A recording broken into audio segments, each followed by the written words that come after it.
Како Едмонд Адеми доби работно место во МВР? Дали е ангажиран на определено или неопределено работно време и колку пари го плаќаат граѓаните на Македонија неговиот ангажман во полицијата? Молк во Министерството за внатрешни работи по прашањата на Сител со какви квалификации човекот што повикуваше да се лее крв по улиците доби фотелја во полицијата.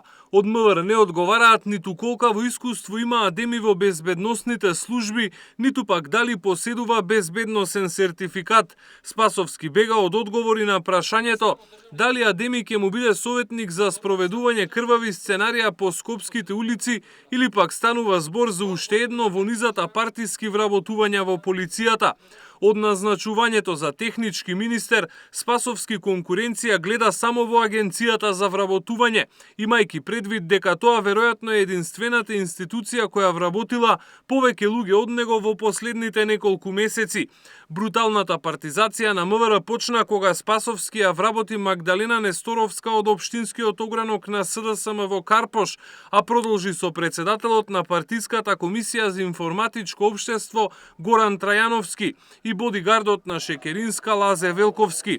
Фотелја доби и Владимир Пивоваров кој кампуваше пред владата.